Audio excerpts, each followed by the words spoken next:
Good morning, everybody. This is Mindy. I know it's been a hot minute. God has been so good, and I've been so grateful. Wanted to update you on the fact that last Wednesday we had an event. I was sicker than a dog, and I heard something, and then I discovered that my cat, Sir Lancelot, was struggling to try to expel something. I thought it was a blockage or a fur ball or a hair ball, but it turned out to be something more difficult. I turned him upside down, checked for all obstructions, massaged his heart like I learned a long time ago, only to find out that he wanted to be put down. So I put him down and he curled up all his feet and just sat there not moving. Normally when you put him down, he runs. He's ready to go conquer the world. So I said, something is very, very wrong. And God said, look at that. I'm like, what? Look at your cat. And truly look at him. And I could see something was very, very wrong.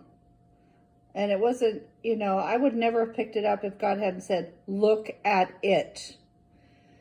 Sometimes God has to point out things to us because we don't see them, even though we know there's something going on and we're suspicious that something is going on, but we don't know. God is saying, look at that, look at that.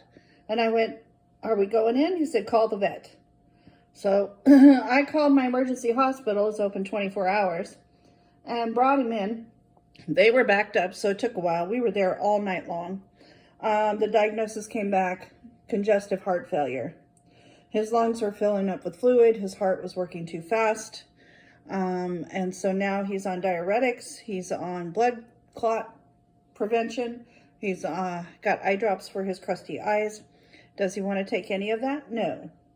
He does not like medicine. He does not like eye droppers. He does not like any of that. And we're about to start it again. We start our day early now. We go to bed early.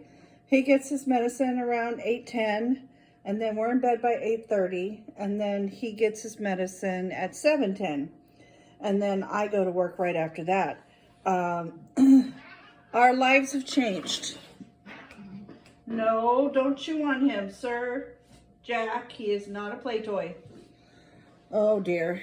So they're trying to chew on each other. No, don't chew on him. You're not a play toy. Good job, sir. Yeah, sir is not feeling good enough to fight back. So he just comes and bees near mama, which means baby is jealous. So having to explain to baby, we have a new normal. We have a new reality. We had a bad diagnosis. How many know that even with a bad diagnosis, God is still there? How many know even when your bank account is drained, God is still there? How many know that even when you can't see it and you know it's bad, God is still there? God is still in the moment. God is still here. He's going to be here today. He was here in the past. He's going to be there in the future.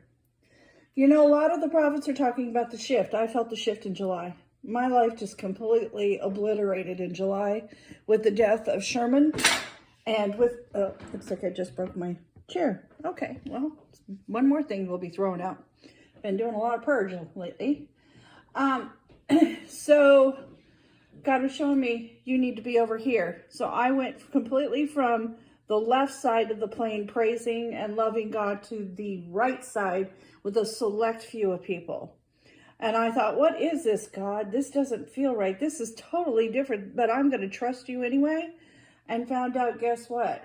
This is exactly where God wanted me. The few, the far between, the people that are not mainstream. Pulled me right out of church, yanked me right out of church, yanked me into prayer, yanked me into prophecy, yanked me into a completely different area of my life. And I've never seen this before. And in my lifetime, I never thought I would see it. Things that I dreamed of in 1997. I had prolific dreams in 1997. I had about 100 dreams and they scared the tar out of me because they weren't good dreams. I saw COVID. I saw a massive